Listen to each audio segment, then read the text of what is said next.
All right, guys, welcome back for what is the decider match between ProDotA and Arcade. That's right, it's game number 3 of the best of 3 series. Of course, you just saw the odds in both eBettle and esports gaming, so go and check those out. If you've got your bets, a lot's riding on the lines here, guys. I'm not alone, though, for this eggnog cask. I'm being joined by Turbo. How you doing, man?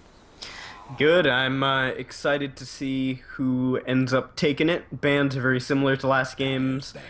Chen and Io have been banned in the first phase every single game so far. I've yet to see Chen actually picked so far. In I've seen it 6.86. once in the last and yesterday actually when I was co-casting for Dragon. It was Did it win? fantastic. I don't think it actually won. Okay. I'm not sure, but it put on so much aggression. They went like they got 3 centaurs and a troll or something like that, and just found kills all over the map. Though they had trouble dealing with a shadow fiend, I think. But for the at least for the early parts of the game, they dominated. So I think that's the point in picking it. Obviously, Chen has always been very strong in the early game, just by the nature of the hero. But in a meta that we're starting to see revolves more around early game kills and pushing and getting objectives very early, he could be very strong. I hope to see him at some point. But by the looks of it, he may end up being banned in first phase of every single game. And of course, we see the Invoker banned again, Gyrocopter taken away. ProDotA go with the first pick, Vengeful Spirit, and Arcade look to deny them the Dazzle, actually. So they take it away and get the Queen of Pain. They also get an Ogre here, who I haven't seen too much of recently. Here's hoping he makes a comeback, because he's very fun to watch, very fun to play. I'm interested to see, because if ProDotA picked up the Vengeful Spirit and the Viper and have them both as cores, might be giving away a little bit about their lineup, but they could switch it up on Arcade and put the Venge as a support. It would still be good in that position. I know that VP like to run Venge as a support. FNG plays it extremely well, so it could be all right there. We'll see what they decide to do with it. And they go for the Beastmaster, so this is very reminiscent of the first game in terms of their lineup, although they do have the Viper, who was in the second game. Viper, Venge, Beastmaster. Jeez. That is a tough lineup to go up against. However, Okay, I Arcade, like they this get the pick. Dazzle, the Phantom Lancer, leads me to believe they probably will go for something like a Tusk next, which seems to be the aggressive off lane to go for. If not a Tusk, something else that'll allow them to play this really aggressive style. But the issue they're going to run into is, can the Queen of Pain, the Phantom Lancer, at least in the early parts of the game, deal enough damage to stop ProDota's just incredibly aggressive damage-dealing lineup? And the Ogre Magi might give them a little bit more wiggle room as far as their own team fight sustain goes. The Dazzle, of course, with the Shallow Wave as well, or Shadow Wave. But in the meantime, they've got a little bit of time before the Phantom Lancer can start fighting, whether he buys the Diffusal Blade and then goes into a fight and just can die because he's squishy as all hell, or if maybe he goes for some early tank, grabs a Drums, Akala, and Treads and starts fighting from there. Whatever the case, he's got a lot of ways to go. However, for the majority of the time, first 10, 15, 20 minutes of the game, he just can't fight, and that works really well when ProDotA can fight from the get-go. Yeah, this is very much a game where they have to stall, and I think I would like to see a Keeper of the Light in this game for Arcade. They could pick up a Keeper, put it in the off lane with Ogre Magi. I think Keeper of the Light dual lanes are actually very strong this patch. Wings proved that. Of course, there were allegations of them cheating. I know that if any of you, I'm going to plug Toffee's here. Coffee with Toffees is going to be doing a show with the Wings Gaming manager to respond to some of those allegations. But You're back to not the game at hand. supposed to plug the competitors, dude. We're supposed to have all the streaming viewers. Man, it's not until Saturday. I think it's going to be very interesting. I'm going to be tuning in. I thought But it I was think- today. No. He's doing a show with Jenkins today, and then Wings Gaming and Jack on Saturday. Probably So I would- shouldn't have continued questioning then, because now we just No. took the one that's today. No, I was I'm very interested to see what happens. But I think Yeah. a Keeper of the Light would be really good here. It helps extend the game. It gives them really good wave clears, so it prevents some of the push that ProDotA would be bringing. And the Phantom Lancer, once he reaches like the 35-minute stage of the game, 10 seconds to go. which isn't usually what we see so far, but if he's able to reach there, ProDotA just have a whole lot of single target damage. They don't have a whole lot of ways to deal with illusions. Well, they just I picked like one to up. pick here. Tidehunter. Well, Delina is good, but she's so squishy, and she's probably going to be in a support position this game, Yeah. right? I could So, see that, yeah. Maybe a carry, but I don't see too many carry Lenas. Yeah, it could, like, okay, so they picked the Tidehunter here for more team fight in the mid game, and they definitely needed somebody pretty tanky to deal with some of this damage. They just need someone who, like, goes in, gets a Ravage. He might die, but he's completed his objective. And I was talking about this with the stream viewer a few days ago, yesterday. I believe it was like Kelly Pajero or something. Thank you very much for bringing this up. But they mentioned that Tidehunter is one of the easiest. Sorry. Yeah, the Sven is good here. Tidehunter is one of the easiest heroes conceptually because it's like, once you get your Blink Dagger, you just go in, you get your Ravage. Once you're done, it doesn't matter if you die. Of course, it's very nice for you if you end up living through it all. Like But, a classic one-night stand. Go in, blow your load, and then you're done. That wasn't supposed to be funny, dude. Don't laugh. I'm just all right. I have nothing to say to that. But It was supposed to be a stupid joke. Okay, whatever. I Aside laugh from at that, stupid though, jokes. yeah, Sven getting picked up. Dear Sven is really God, good. I love that pick. I love Sven. He is such a good hero to play.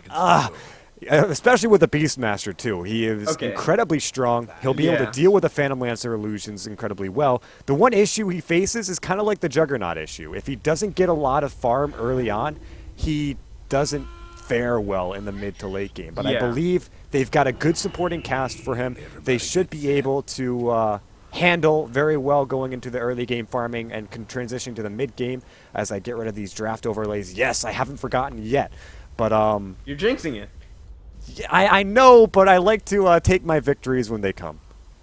Okay, so here's the thing. I like Sven a lot, and I think he's really good ever since they made the changes to his Warcry where like he gives more armor or something.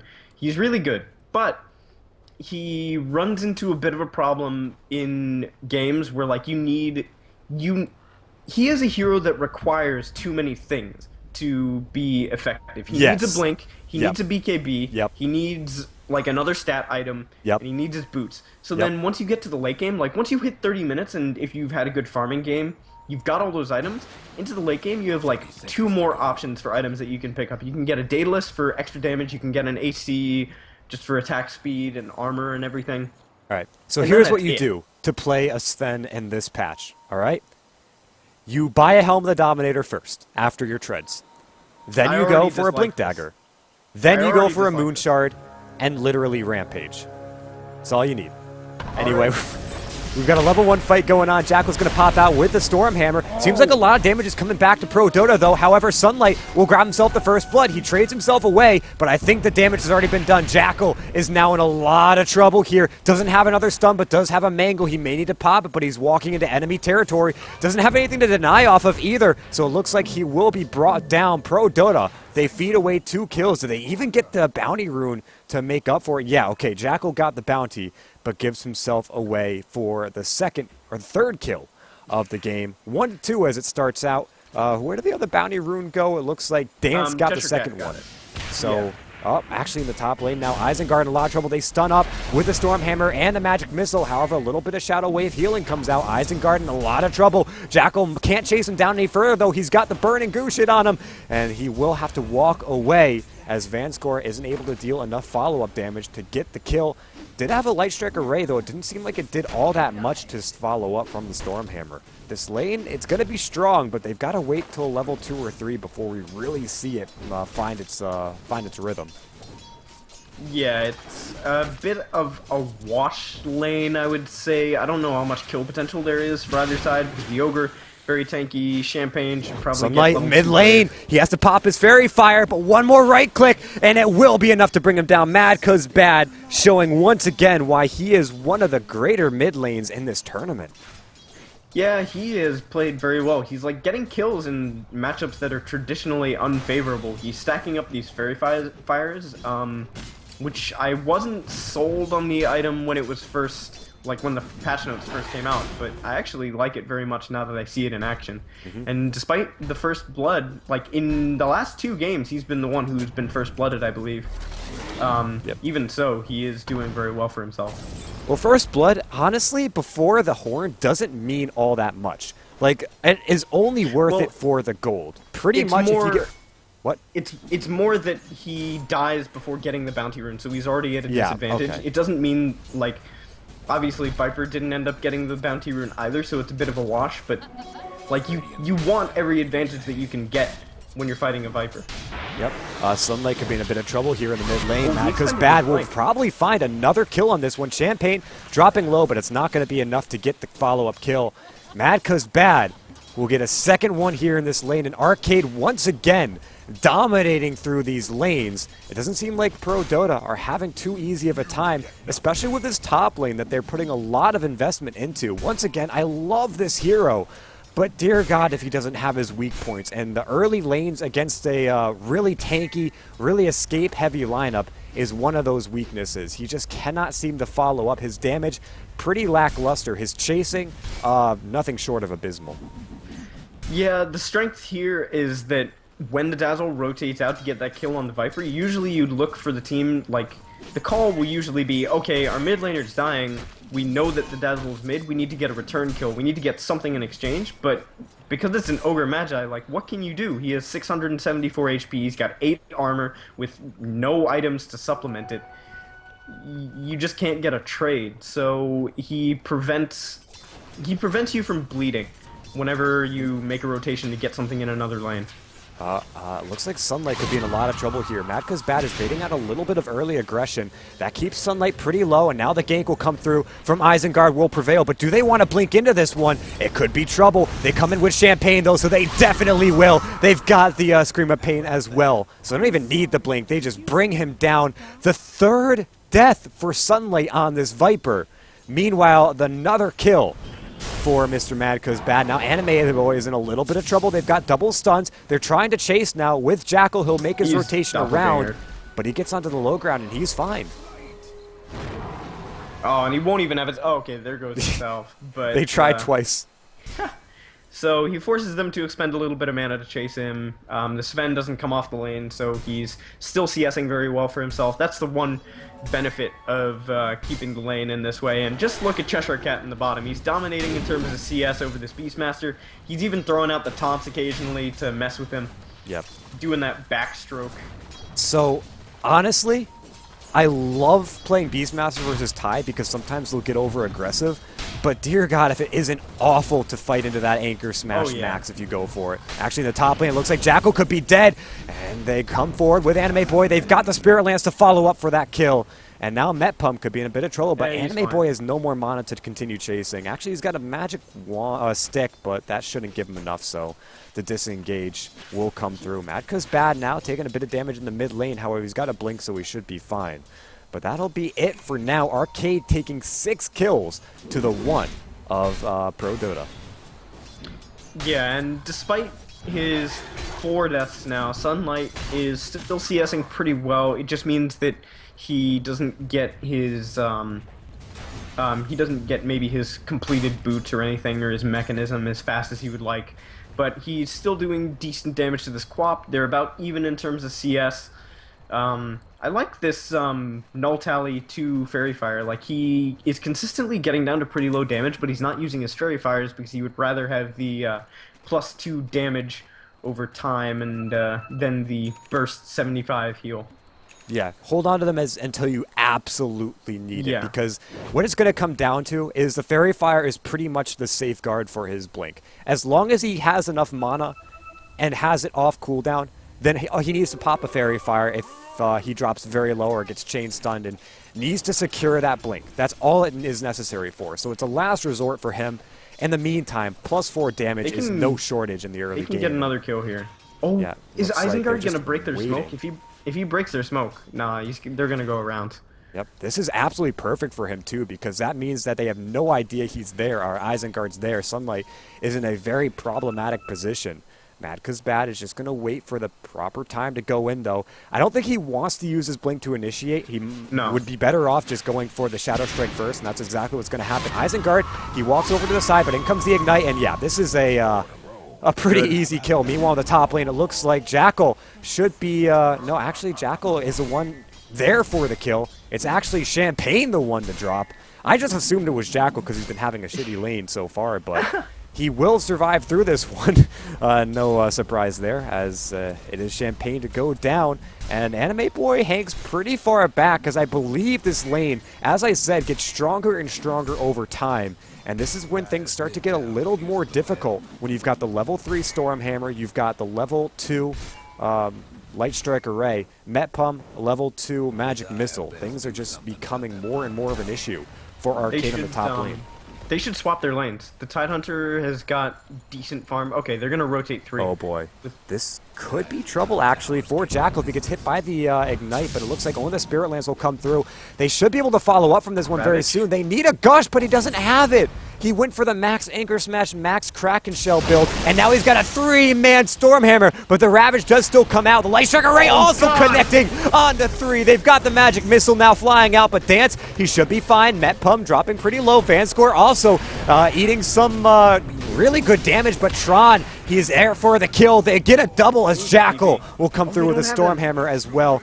It looks like they still lose Avenge, but Dance, he's still there. Sunlight will get the kill now. Jackal's gonna chase. He's got another Stormhammer, just needs it. They get the Primal Roar. They stack their stuns a bit though, but the Doppelgang will be secured out. So maybe a little bit troublesome there. They needed the Roar first, but they end up combining the two. They will not get the kill. They may not have been able to get it in anyway if they had not stacked, but still a little bit of miscommunication.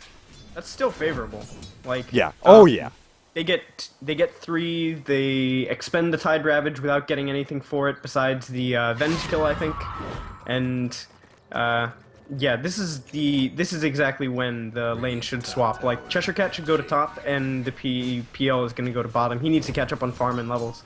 All right, just because you're saying Cheshire Cat, that's Dance, right?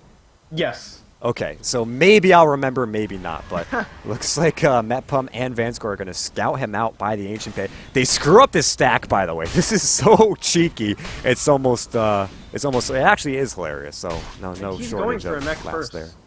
What? He's going for mech first on this side instead of blink. I like it, honestly, because yeah, the blink is going to give them that Ravage, but the mech is going to give them the actual ability to take a team fight, so... His position, yeah, sure, he can probably get a Ravage just from walking in and getting that one off. I've seen it happen all too many times, especially if the fight is kind of hectic and ProDotA have no idea what's going on. Like, create chaos and you'll get that Ravage. But the mechanism will allow you to stay alive. And if you go in and Ravage, there's no follow-up, then there's no point in the Ravage. If you go in, mechanism, and then you keep your guys alive so that there is follow-up, then there you go. It's paid for itself, so... In the meantime, I like the build as Jackal. Oh, boy. He'll go down to a Sonic Wave up there in the top lane. Madka's bad. It's just having the game of his life right now. 5-1. And he's rushing an Aghanim Scepter. He's already got the point booster and 1,000 gold for the next component. So he's doing quite well for himself. I think the expectation for Cheshire Cat is probably that they're not going to have a whole lot of damage until maybe 30 minutes. So he doesn't need to build for like a 12-minute blink or a 13-minute blink. He needs just the ability to sustain, because it's always going to be ProDotA who have to force the issue. Like, they're under pressure to finish the game before 35 minutes. And because of that, they're always going to be the ones walking into the tower and trying to force the issue. So Cheshire Cat can afford to play a bit more passive with his item build and, you know, how he initiates fights. Yeah, so they tried to force it a little bit on the bottom lane, but Anime Boy, he's able to get away. But to your point, I mean, ProDotA, they've got a lot riding on the line here as well, being at Game 3. They need to be aggressive, and they will do so on the top lane. They bring down Madka's bad. That's actually really interesting, but it looks like they stacked their stuns perfectly. They got the Laguna Blade off to secure the kill, so absolutely the play they needed to make there. They get the kill on one of the high priority targets of Arcade, the highest net worth actually of Arcade too. So Very good kill very for good them up kill. in the top lane. And as a result, it looks like Arcade are going to try and take this tower bottom, but Metcom is here to pull the wave behind the tower. They will use a Fortify here. It'll delay Actually, the mid lane, Isengard taking a lot of damage. They've primed up with a Primal Roar, and they were able to get the kill as a tier 1 falls in the bottom lane. So ProDotA, they're making use of this heavy stun lineup and finding kills across the map. Yeah, they have very good burst damage and just a good mix of damage. They've got good physical from the Sven and the Viper. They have good magical from the Lina. Overall, it's a very balanced lineup, and I like the way that they take fights is very appealing. Yep. Yeah, I'm loving... I mean, the only one thing that I had to say against their lineup right now is they stacked it a little bit, but that was a long time ago. Now it seems they've found their groove. They know who's initiating, or at least have a decent idea of who needs to be that first stun, and now they're chaining up pretty well. As Sunlight could be in a bit of trouble here in the mid lane. They pop out with a Sonic Wave, but the Light Strike Array might stop it. No, Anime Boy will get away from it with the Doppelganger, and that will be enough to secure the kill out into Sunlight, who is having an absolutely abysmal game so far. Taking a look at his KDA, he's 2-6 right now. Just an awful start for him, and that's nothing to say anything against the player. Like, I'm not criticizing him. No. Though there is a little bit that he probably could have done differently. I will say that the aggression from ProDotA has been on point, especially from Mad 'Cause Bad in the mid lane, setting up so many kills, and the ganks coming through by both the Dazzle, Mr. Champagne, and Isengard on the Ogre Magi. Yeah, and you're seeing the effect of the 6 deaths here. If he hadn't has those, maybe he gets his mechanism on time and survives that gank. Who knows? But either way, very good kill, very good ability to turn that into an objective from Arcade here. And they're sitting on a pretty decent net worth lead, about 3K right now. Nothing insurmountable for ProDotA. But it's going to, like, the way they come back into the game, I think, is they need to protect this Viper more, because otherwise, Arcade are just gonna keep killing him. They're gonna keep rotating. Every single time they have the Quap Sonic Wave off cooldown, they're gonna rotate and try and kill him. Yeah, and they're gonna have it off cooldown a lot more often now that he is getting close to having his Ag Scepter. Right. Kill him and kill him and kill him. That's, I mean, that mechanism is going to be so... Actually, is it coming out? Okay, the headdress is coming out of the courier. So I was going to say the mechanism is going to be really delayed, but it looks like not as much because he's got both the basic components completed.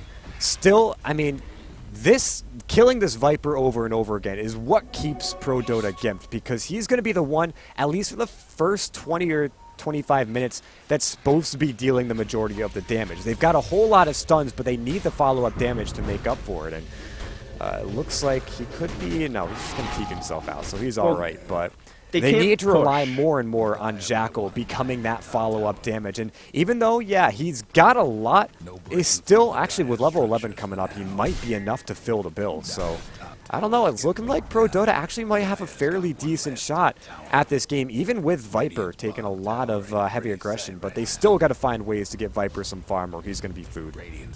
Well, the problem being that they can't push and they can't take objectives, and that's how you get a majority of your gold when you pick a Viper, because he doesn't farm particularly fast. So they will use the God Strength here. Dance, Cheshire Cat, what are you doing, man? He pops out the Ravage. They've got Isengard there as well, but Cheshire, he might just be dead. Yep, they'll swap him back, and they should get the kill. They do, but the Sonic Wave, it catches through on all of them, and now Jackal, he's got to run away, but how do you run as Sven? You don't! You man up, and you fight! He'll bring down 2 as he goes after Anime Boy. Now he's still alive, though the Shallow Grave will keep Anime Boy alive. Finally, Jackal will go down, but so too now will Anime Boy. Tron cannot continue chasing, no Primal Roar, but dear God, what a man! Jackal just stays there, holds his ground, and will fight it out till the bitter end. And he's foregoing the blink entirely. He's gonna go for a BKB first after his Helm of the Dominator. He decides, I don't need to initiate for my team, I'm just gonna walk forward and hit them. Which is a very good game plan, and I mean, another instance where having that mecha on the Viper would have done a lot of good for the team. He just now completes it. I think they can be pretty damn happy with that exchange of events, though. Sven getting a crap load of gold. He's now on top of net worth. Sorry, I was watching the Viper spam in chat with Twitch now, I guess, but yeah, no, you need to keep getting these fights like that for ProDotA. I mean, I want to say you die less, but sometimes it's inevitable if the fight starts really bad. Like, they had a 3-man Sonic Wave at the start of that fight, so Yeah. all in all, they should have lost that fight. But they kept Jackal alive, they manned up, on point with the Stormhammer, on point with the Light Strike Array, and man, I think I just, I got a little too excited there. That was a fantastic fight, given the situation. They just got to keep doing that. If the situation's bad, still get a favorable trade. If the situation's good, get a Rampage, easy win, easy life. So, Well, right now, it the was- game is very close, very even. A BKB is on the way for Jackal, as he's about 600 to 700 gold away. Then I hope he goes for that Moonshard build that I like so much, but I think it's a little... I don't know, a little gray for some players. I don't think Moonshard's actually been built once. If it has, very, very rarely. Yeah, I think the problem with that fight was mostly that Arcade split their damage a little bit. They went with the Quap and the Dazzle, I believe, or the Quap and the Ogre onto the Sven, and then they split between the PL and the Dazzle onto the Viper. And it looks like Roshan was going to go down. There's smoke Yep. coming in. However, yeah, it looks like Arcade, they want to take a fight, but the Aegis is on Sven. Means they cannot really take this fight confidently. Though the Necronomicon units are about to go down, it seems like they're going to give the gold to Cheshire Cat. They end up getting all of them, so that's a nice 300 or so gold that Arcade will pick up from that one. And you have to respect the amount of gold that the Necronomicon units do give up. I mean, it's the one thing I see sometimes when you see like Arc Warden get played. You've got 4 Necronomicon units at level 3, each that give 200 gold bounty. If you're not careful, that's an 800 gold swing every single time you spawn them. And now, Isengard in a bit of trouble. Sunlight will chase him down. The damage, it's stacking. And they bring him down. 230 gold, not bad. But it's not about the gold, it's about sending a message. And that message is, we are not afraid to just dive into your jungle and find a couple of picks. Well, here's the opportunity for a push. There's not a whole lot of split push opportunities available for Arcade. They've already taken that tier 1 on top, so the PL can farm, but he's not going to get a whole lot of objectives out of it, whereas PD don't have much mana on Sunlight. They're going to give a bottle charge to him now, so he has the mech mana soon. He will have it now, so they will take an objective, and it's not like Arcade can necessarily push or try and take the fight. They do have a smoke up. They will smoke the Tide Hunter. He's got a Blink Dagger, and he does have his Ravage available. So, can we talk about that range of weave with the Arcane Lens? That is fantastic. Jackal, remember, he's got the, the Ravage! That was a complete whiff! Jackal, though, he'll pop a BKB and his ultimate before, what the I don't know anymore, but they're still fighting, and it looks like ProDotA have the better position for this one. But Jackal, he's got no more cooldowns. Doesn't even matter. Champagne's dead as well. 2 dead without buyback. God, a lot of whiffs in that fight, but ProDotA are just a lot stronger. They're actually going to take tower here. They need creeps, but they're still fighting through regen. Yeah, the back door is just now coming off, but yep, nope, it's dead. So the creeps will come through, bring down the back door once again, and the racks are down 19 minutes. Once again, quick gains with the Sonic Wave. Oh, they were able to bring down Metpum with it. Jackals doesn't have Aegis this time around, so he should go down. Does he man up? Does he have enough to man up? No, he does not. Sunlight also could go down, but the damage is done. The racks have fallen. And there are very few opportunities for ProDotA to turn around and get a counter. Rax is, yeah, they've got nowhere to really push. Sunlight actually is going to go for a counter kill, but Madka's bad should survive through it. A little bit of damage over time will remain, but the majority of it does end up canceling before the Shallow Grave ends. So here is where things get really difficult for Arcade, because PD, despite all the deaths on their Viper, they're at 8 now. That's half of the kills that Arcade have gotten. Sorry for the flame. But here's where things get difficult, because they've lost their set of barracks. The PL isn't quite at his most powerful right now. He will pick up a DD to supplement his damage, but he can't get a DD off cooldown every single time. They have to find a way to stall, and the way that they can't stall is by missing Ravages like that. Yeah, I was not going to bring that back up because that opens him up for so much flame. But yeah, I don't even know what his plan was there. Actually he had a blink dagger. What would have canceled it? Was there a boar that went back and canceled his blink? His blink wasn't canceled. If anything, it might have been like the cleave from the Sven, but I doubt it. I think he just messed up. He didn't hit the blink dagger and he ravaged. Sometimes that just happens. Sometimes you pull a Sheever. The thing about that Ravage was everyone was grouped up for ProDotA.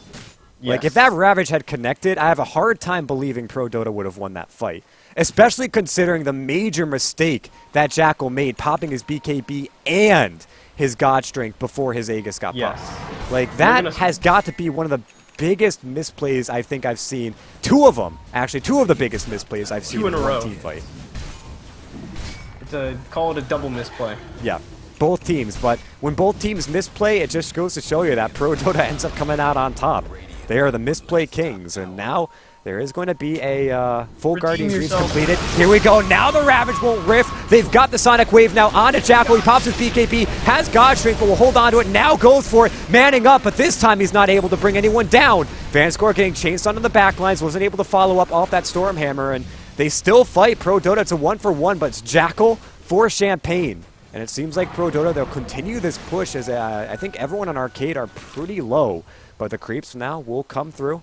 I don't know if they can actually complete this tier 2 tower push as they back off. I guess they're not happy to fight without Jackal. But here is the weakness in a Sven, is that if the initiation comes down to him and he doesn't pop that BKB soon enough, which, I mean, the Ravage was right on top of him, so he didn't have a lot of time to react. But if he can't get that BKB off before the fight, then he just gets bursted down so quickly. He's got no escape mechanism, no way to disengage safely. So he's got to rely on his team to either heal him up or just YOLO with him. And he YOLO'd, but of course they got changed. Vanscore got changed, stunned on the back lines and wasn't able to follow up effectively, and he just got brought down. Yeah, and it's the problem with the Sven that we're coming back to. He hasn't made any item progression in the last few minutes after completing his BKB. He's going to be going for a Sange now, which could either go into a Sange and Yasha or a Halberd. I don't think Halberd would be particularly good here, so he's essentially just looking to tank up and end the game, because SNY, like, as we said earlier with Sven, you have to be very careful about your item slots, and an SNY isn't exactly something that gives you a whole lot against a PL or anybody. You're essentially just saying, okay, we're going to push, and we're going to try and end the game before the PL comes online. And he's getting very close. He is about to hit 10k, getting close to his Diffusal Blade now. Could be a bit of a problem for ProDotA. Yeah, honestly, Arcade can give so much of an issue to ProDotA at any point in the game, and we've passed the 25-minute threshold that we usually set for PLs to start becoming a little bit of a problem. He's only got a Manta style, but he's coming up on that Diffusal Blade very quickly, and the damage that he's able to do is going to start stacking up pretty heavily, especially when you consider a Sven who's dying pretty much first in every single team fight. He goes down, that leaves Phantom Lancer to play around, but if Sven can stay alive, PL shouldn't become that much of a problem. It all really comes down to if they can bring down this Sven in a decent amount of time. And Sven, he's gone right back to farming. Picks himself up as Sange. Could be a Sange and Yasha build, which by and large isn't that bad. We'll give him attack speed, gives him some extra I don't like tank. it at all. You don't like it at all? I love it. He needs to initiate. Like, he needs the Blink Dagger if he's gonna, like, after he gets the BKB and the Helm of the Dominator, I think he needs to initiate. Because who else initiates for his team? Like, I think... Who bought a Blink Dagger? He does, but, like, and there's no way to follow up. No, it can't be the Venge. Well, he's got a force. He can swap and force. I don't know. To be perfectly honest, I don't think you can rely on the Sven for the initiation. In fact, I don't think Sven is an initiator. He's more of a... It's a different kind of initiation. I think with Sven, you have to have the blink, because it's like, you have to... It has to be the Beastmaster who initiates first, and then when the team groups up to go on the Beastmaster, you have to blink in with the stun. Yeah. So it needs to be like the secondary initiation, but without the blink, there's no mobility for him. He's just gonna get kited. He's gonna be brought down by the Ravage, and the Ravage follow-up. Like, he doesn't have enough to get stuff done in the fight. He activates his BKB, but he's still gonna get kited because it's a PL. Hold on, they find Isengard in the trees. They should be able to bring him down. Champagne will back off. Not even going to try for a shallow grave, as that would just reveal himself. So he will get himself away, but that's not the cost of Isengard. A decent pickoff for ProDotA there, but to your point, I do agree. The Blink Dagger will allow you to look at the team fight, not initiate, but wait till you see the perfect opportunity to blink in and get that stun off and, you know, turn the team fight. But in a situation like this, if he's being initiated on, or if he's in constant fear of being initiated on, something like that, right? If there was some other follow-up, the Sange will allow him to tank up just a little bit, and maybe that extra little bit of HP, or maybe that maim that you get for chasing down a target is going to be the turn or the breaking point in a team fight. So it comes down to, ideally you want that Blink Dagger, but what's more important for your Sven at that moment? Is it being able to find that Blink Dagger initiation, or is it being able to survive or just take a stronger fight? And to be honest, I think the direction he's going right now is definitely the direction to be going. Does he still go back for that blink at some point? Maybe. But for right now, the Sange and Yasha is you don't have the enough. play. You don't have enough item slots to get an SNY and a blink, because then you need damage. Yeah. So it's a difference in approach. It's like it's a difference in playstyle or preference. So I prefer being able to sit back and watch. So you're safely out of Ravage range, you wait for the Tidehunter to initiate, or he just doesn't initiate at all because he's like, I don't see the Sven, he's the target that we need to burst. If I don't see him, I don't go in for the Ravage. But in this situation, you're more thinking, I need to be on the front lines right-clicking for towers anyway, because my Viper is fairly underfarmed. He even went back for a Hand of Midas just to catch up on the Viper. Which is okay, because I think they've correctly assessed that they're not going to end the game within 5 to 10 minutes unless they get an impeccable team fight.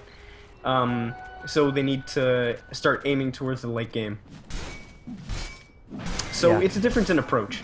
And if it ends up working out, we can call him, new meta, Jackal's the best carry of 2015, whatever. But if it doesn't work out, it's hard to even say if the Blink Dagger would end up doing much, because if the game ends, I think it's just going to be Anime Boy on this PO getting too big to stop. He's already getting there. He's got the Diffusal Blade, he's got the Manta, so he's already difficult to kill, and he has a lot of kill potential on his own. Yep, no, I get that. So I think we've got a little bit of an agreement here that the Blink Dagger may not be the play here at all, but I gotta say, I'm liking how he's building. I'm thinking he is going to be able to deal with that PL problem. And I don't think the PL is actually going to become an issue. Okay, he's going to become an issue, but I don't think there's ever going to be a point where the Sven cannot stop him if the Sven keeps farming. And we'll have to see exactly how this one plays out, because I'm really interested to see if this itemization is going to work for him. But for the moment, it looks like they're going to itemize how they're going to itemize, and we'll see if it ends up working. In the meantime, there's going to be a little bit of a push here on the top lane. Metpum, he's got that Vladimir's. I really like that right now. The Venge picking up the extra supporting items. Vladimir's, drums, they're pivotal items that you're going to need at any point in the game. Getting them at around 30 minutes is better than nothing. So Jackal's going to have a little bit of extra lifesteal. He's going to have some extra damage, 15%. More, I believe the number is, unless they changed it, or I'm just way off base, whatever the case. A little bit of a push here through the bot or the top lane. This is going to be the deciding fight, I think. Is it? All right, well, we'll see how this one plays out. There's going to be Ignite that flies out on the Jackal, pops a God Strength, but the multicast is now out. Remember, he's got the Aegis, but that Aegis is not going to keep the persistent God Strength through and through. He's just going after the tower. He doesn't care about anything else. Gets the tower, then backs off. Now he'll turn and try to fight Anime Boy. Look at the damage coming out. The Primal Roar, but in comes the Ravage. It'll cancel out. It'll come after the PKP from Jackal. But Dance, Cheshire Cat, he will go down, buys back immediately, and that'll be the return of Jackal. It's a 5v5 once again, but this time Sans Ravage. The racks will fall. And that is going to be a disengage from ProDotA. Nothing more about it. Maybe Arcade want to chase this one down, but no, ProDotA, they're going to turn. No, nope, they TP themselves out. Okay. No, it's best that they get out. Yeah, so no, I agree. The reason why I say that that was going to be the deciding fight is that this is most likely the last big push that... Oh, there's going to be a fight mid. Sunlight's going to go down. It looks like Metpum going to swap him out. No, he's still dead. He's going to tick. Maybe, actually, do they have any way to heal him up? No, yeah, no, he's still going to tick to the Shadow Strike. Meanwhile, Magic is bad. He's taking a bit of damage here in the mid lane. No, actually, he doesn't die. Viper stays alive. Meanwhile, Metpum will go down. Jackal taking a lot of damage. Has to pop the BKB to get away from the Illusion's bonus damage from the Diffusal Blade. So that is another BKB charge to hit the dust. And that just goes to show you, the little skirmishes are what Arcade does best. The big 5-on-5 wombo fights are going to go the way of ProDotA 9 times out of 10. So it's up to Arcade to start picking their fights a lot more effectively now that they've got the constant push out on the top lane. And they are at a 14k net worth deficit. I would say that at this point, it's like a 90% ProDotA victory. There's always the possibility that they get PL'd to death. But going back to my point, I say that it's the defining fight, because if they lose it, they don't have Aegis. They don't have the ability, like, without Aegis, they don't have the ability to push until maybe like 40 minutes. So by then, PL will have hit its peak. So it's very important that they won that fight. They forced Cheshire Cat into a poor position where he couldn't get a good Ravage, and I have to say he has not had very much impact on this game. Like, I think I saw one big Ravage that he got, which I think turned into a one-team fight for them. That was the one where they initiated onto the Sven, and then were able to pick everyone off one by one. But I see what you mean about that fight. It was the last fight that ProDotA could have taken to solidify their position in the game. Yes, and they've solidified it by now. Yep, and now they'll smoke in, going for the mid lane, but it seems Arcade have every idea this is going on, will instead back themselves off. Doesn't look like they smoked underneath a ward either, so just dumb luck that Arcade, not dumb luck, but really good game sense that Arcane was able to back off there. They smoke themselves. It will reveal on Anime Boy. They know exactly where they are. The fight comes through. The Ravage. It catches 4. Does it catch 5? They bring down the Alina immediately. Vanscore will buy back. But is it going to be enough? Queen of Pain will also buy back. Jackal's trying to do the damage in the middle of the fight, but he's just being kited around. Anime Boy is nowhere near him. In fact, now he'll just go straight in, but Jackal's being surrounded, and he will be eliminated. He does have a buyback. The chase will now come on to Metpump. Turns around, Magic Missile. He will force staff away, but the Ignite does cast. Has to TP out, and it looks like he should be able to get it off. They do not have a follow-up stun, so ProDotA, it's a 1 for 2. Queen of Pain for the Lina and the Sven, all three of which have the buyback, but this is going to be a tough push for Arcade now as their top lane is constantly pushing in. They may have to send someone back to defend, which will turn this into a 4v4 or 4v5. They should send Tide back. Tide needs to go back. He's the only one who can clear waves. Alright, Cheshire Cat will go back. They'll push with their PL. I don't think they can get anything more than the tier 2. They can maybe try and force a buyback out of Sen, but it's unlikely. They're going to go back to base. Yep. And there's no Roche for them to take. That is the best worst outcome that ProDotA could get, where like they lose a fight, but they manage to blow up the Queen of Pain before she could use her ultimate. Like they just focused her down, and that was a correct assessment. Like there's no point in trying to focus the Tide because he's just going to crack and shell everything off. So their priority target in every single fight at the start is going to be Quap. They blow her up before she's able to use her ultimate. They force her to buy back, so she has no more item progression. And they can just go and push again because they know the Quap doesn't have buyback, and if they manage to burst her again, they just win. And they're going to try and find the courier here. I think they're going to get it. They see it, but they don't really have... Oh, they're actually going to Primal Roar. What the... I mean, they get it. Why not? But that's a 0 cargo worth courier that they spend a Primal Roar to get. I mean... That's fine. They can still push. As long as you say it's fine, I guess. But I don't know. They don't have it for this next fight. I think they're just going to have to slow siege until it's back online. I don't think they can afford to slow siege. There's 20 seconds until the Tide Ravage. Go for it, actually. They swap back Anime Boy, but he's going to be able to doppelgang himself back up to the high ground. Isengard taking a lot of damage. Jackal is going to spend everything for this shallow graved Ogre. They will finally get him down, but the BKB is now off. That means the Ravage is going to come through. He's waiting for the BKBs to end. Now he's got it, but he can't even cast it. He's down without buyback and without popping his BKB. Still, Anime Boy is going for Metpump. The Glimmer Cape will keep him alive for now, and it looks like the TP out will save the Lina. Metpump's still alive. Will get himself away. The Shadow Strike comes through. He does not have a TP, so he is as good as dead. Might as well turn and try to deal some damage. Does not have buyback. Jackal's dead without buyback as well. Wait! The bottom lane! The bottom Rex are down! They get both sets of Rex! for it, and that is the top and bottom, the two hardest lanes to come back from. ProDotA have just taken a mile from the inches that were given to them. Very well played. Arcade, I don't know, they either just choked or I can't tell if they got outplayed, because that Ravage not coming down had got to be one of the biggest misplays of the game. It was just the ranged barracks that was still there on bottom, so it's not too big a loss. They still have a PO who can deal with it. He's got a Scotty now, and he has 2,000 gold because he didn't die during that fight. I think it's pretty obvious by now that Anime Boy is pretty much the only way back into the game for Arcade, but he's hitting his peak. PL's win rate after about 50, 60 minutes, I think, starts to drop pretty significantly. So he has, like, he can upgrade his defusal and get one more item. Actually, is a lot of... Okay, so PL has pretty good options to expand here. He can sell the Aquila, he can sell the TP scroll and get boots of travel instead of his power tread. So I think they still have good scaling for their PL in this game, but it's going to be really difficult for him to solo carry it, especially because they have no Roche potential. They've lost so much map control, and they have the super creeps pushing in on both top lane and bottom lane that there's no way they can ever contest Roche. They're going to lose it right now, and Cheshire Cat's going to be caught in a little bit of a poor position. Might be swapped back. They're trying so hard to find this one, but they can't quite do it. They get a little bit of vision. I think they know where Isengard is, but this nighttime vision is killing them. They will finally find him as he walks back to the south, and he'll get brought down by a whole load of ultimates. I think that's worth it, though. That is without buyback and Ogre Magi. Yeah. Still in the shallow. Like, Roar is honestly a very low cooldown as they're going to use the co-op into the air. Can they get the stun? No, the BKB.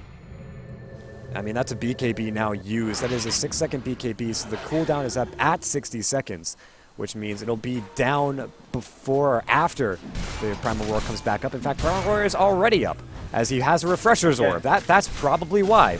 Now they'll fight some illusions, make their way up to the high ground, as Jackal, he's looking to fight. Remember, he's got a BKB. The Ravage comes out, but it misses onto Jackal. We'll catch the rest of them, but was it enough? Madka's bad. He's caught. Can they bring him down? It looks like no. He will be able to blink away, but at very low HP, as it looks the Beastmaster will already go down. Anime Boy is trying to fight. In comes Cheshire Cat. Once again, Jackal is doing a lot of damage. Anime Boy, he's caught. He doesn't have Doppel for 1 second. Will finally get it off, but gets a bad roll. Gets sent all the way back into the middle of ProDotA. 70 seconds without buyback.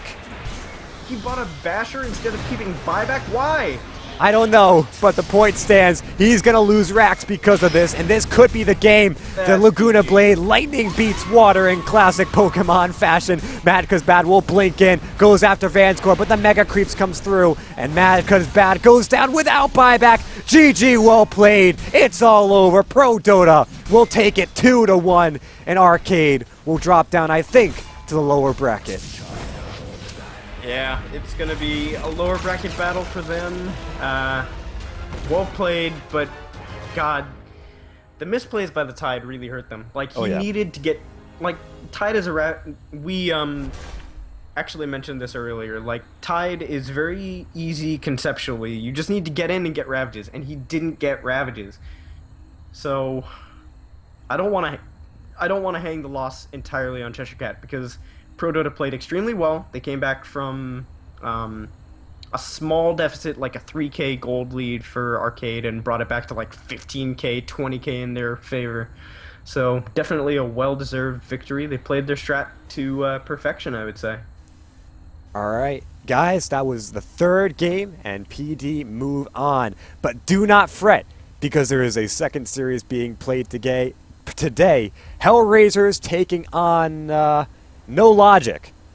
And that is going to be played in just 20 minutes. That's right, 1900 CET is when the game got changed to. So we will be back for some more epic Dota coming very soon, guys. Do not forget, by the way, that there is going to be a giveaway after this next upcoming series. So be sure to follow this channel and be in chat after said series to be eligible for, that's right, a nice shiny new Zeus Arcana. So don't miss out, and don't be that guy to slap your knee and say, dang, I wish I followed.